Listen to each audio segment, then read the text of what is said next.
Hey guys, it's Will and Mike. Hello.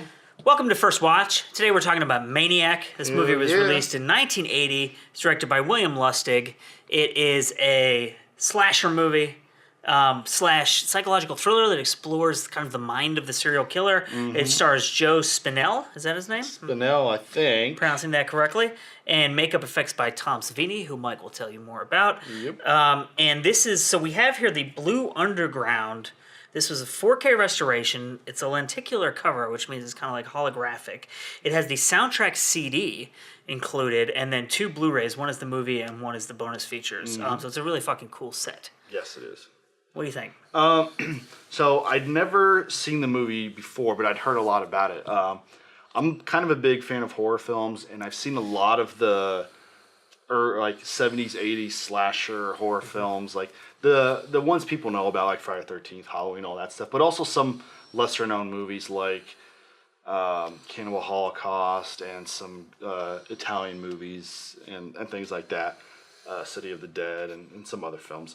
But I'd never seen this movie, and I was wanting to check it out because I heard it was a pretty nasty, sick little movie, and it is, but it's not.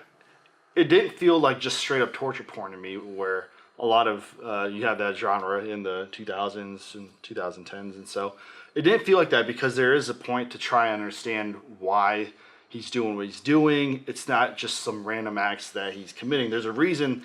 And I'm not going to spoil it, but there's a reason why he's the way he is, right? And it's not just that.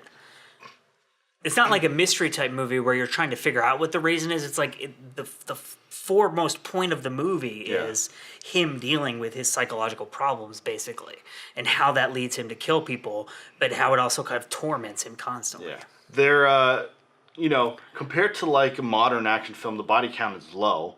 But the death scenes are pretty grisly.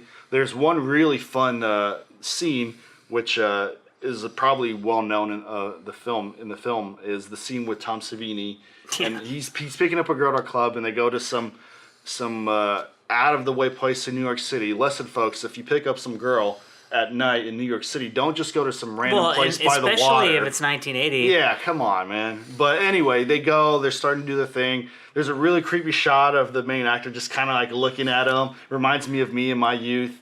Just looking at him. Stop it.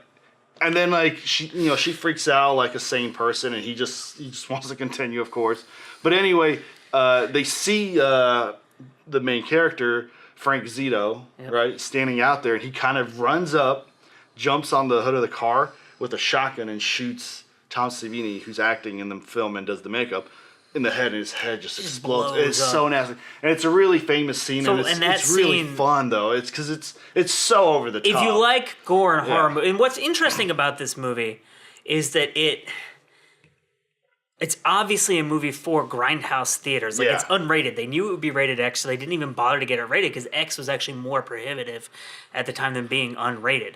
But it's very violent, but it's not pure exploitation, and it walks kind of a line that I would say would make people uncomfortable. And that scene that you were just talking about made Gene Siskel walk out of the movie.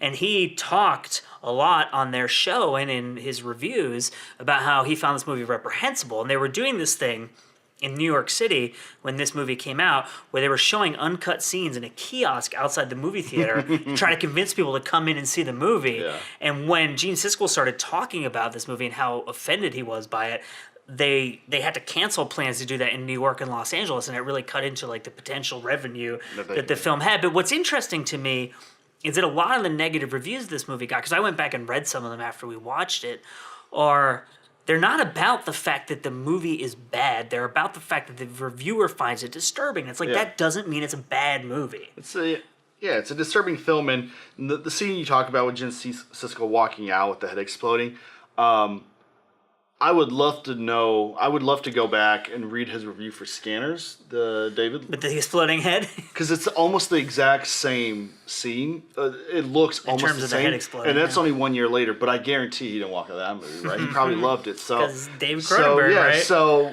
And so the director of this movie did skin flicks or porn movies or something like that. Something like that, probably saving up money, like earning a living while he was working towards trying to make the actual kind of movies that he wanted. He also did Maniac Cop and some other stuff like that. Yeah. And Joe Spinell, who was in The Godfather and what else? Godfather 1 and 2, and he was in a lot of. He was good friends with Stallone. Yeah, so he was in the movies. Rocky movies and stuff like that. So this guy's like a real actor. He's very good in this movie, and he spent a lot of the money that he earned doing roles around that time on this movie, and the director spent his own money on it because it was something they really wanted to do. And again, like this came out in 1980, so if you've seen the show Mindhunter, which we both really like, very good. The case studies that they're doing to understand the psychology of serial killers are the late 70s, right? Like 77, 78, that kind of. Yeah, like mid 70s and on, and that's kind of when they started. Right. So this is a very early movie in terms of trying to look seriously at the mind of serial killers and why are they doing what they're doing. Yeah. And I think that's really interesting. And maybe at the time people weren't thinking about that.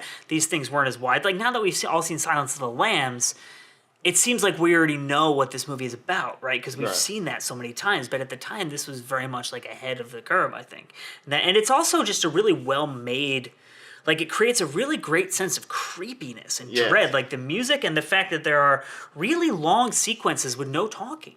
Yeah. The main character, he does this thing where he's kind of like, does a weird kind of breathing thing. Creepy breathing. Like, and he's like, like that. And when he's like following people to kill, and there's long scenes where there's no dialogue because, he's following them and they're hiding. So you hear... feet walking, hurtling. You hear that noise he's making. It's just really creepy, and it's really cool. But and I would also say that like there are probably people in the world who would disagree with me, but I think that in order to make a movie with long sequences with no dialogue, to have the movie be coherent, you have to actually be a good filmmaker. Yeah. And I think there are people who say, like, oh, it's not that hard to put these things together. But, like, the sense of space in this movie, that scene where they're in the train station and the woman runs into the bathroom, that scene is really well done. Like, very intense. Long takes and stuff like that, Steadicam work. Steadicam, right? Because Steadicam was the late 70s when that... I think, like, Rocky was one of the first big movies of Steadicam. So they definitely had Steadicam when this movie came out. And, like... They're doing really interesting things. And also you have a lot of location photography of New York City. So if you're interested in New York City, I used to live in New York. I'm from New Jersey originally. So like cool to see, that kind of stuff is really like, I was a kid in the 80s. So like this was the New York City that I would have gone and visited. So it's really interesting to see it on film preserved like that. Cause it's not like, it's almost like you could almost see this as like a dirtier, trashier, like younger brother of Taxi Driver. Yeah. And it's this came out in 1980, so it's not like there wasn't gore movies like this before. I mean, Halloween was 2 years earlier, right? Which wasn't that long. And Friday the 13th came out the same year, right? Came out the same year, but there were other slasher movies in the 70s, right?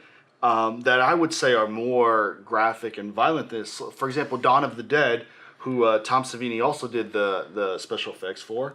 And he did also for Friday the 13th. Dawn of the Dead has more straight up gore than I would say that movie. Night of the Living Dead, the scene where the spoiler alert, if you haven't seen Night of the Living Dead, what are you doing with your life though? The scene where the little girl kills her parents and she rips their organs out. Yeah. And I'm like, there's nothing like that. No one's getting their intestines ripped out in this movie. He does scalp people, but you don't see it very well. He kind of like cuts them and some blood and that's it. So and Cannibal Holocaust came out in 1980 as well, and all those the jungle cannibal movies like Cannibal Ferox, Cannibal, some other ones came out late 70s. So why this movie got the bad reputation it did? Well, I mean, I wonder if it's just it's a very mean, it's a very cruel film, right? But I don't think it's cruel in that it's malicious. I think it's looking at cruelty. I don't think the filmmakers are cruel. No. And I think that's an important line to draw. It's so dark and it's looking at such a dark topic. But, a film that came out 6 years later, Henry Portrait of a Serial Killer,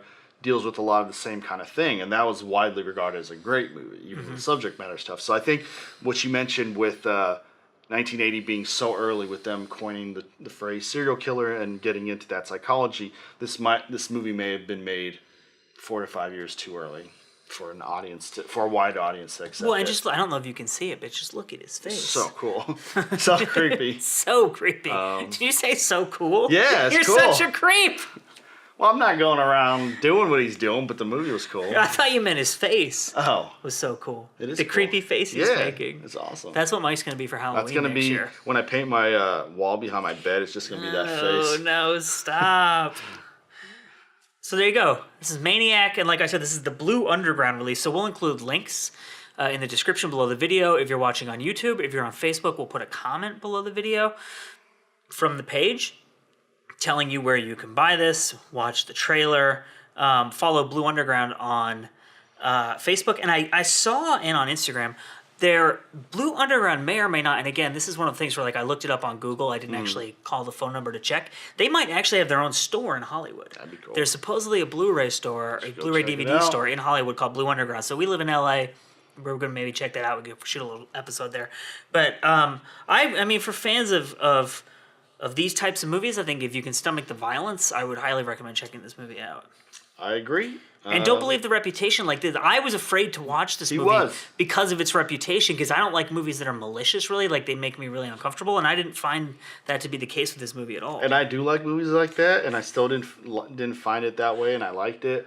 No, I mean, especially nowadays, if you can watch any of the hard R movies coming out Even now, like the Texas Chainsaw Massacre remakes, and that's like, way more violent than this. Way more Way violent. more. So if you watch any of those horror films, or even like Game of Thrones is way more violent. way more violent. If you grew up watching the Nightmare on Elm Streets and the Jasons and the Freddys, this is The nothing. first Nightmare on Elm Street is so much bloodier. Yeah, this than is nothing movie. compared to those. So check it out. Check it out. and Thanks enjoy for yourself. watching. We'll be back.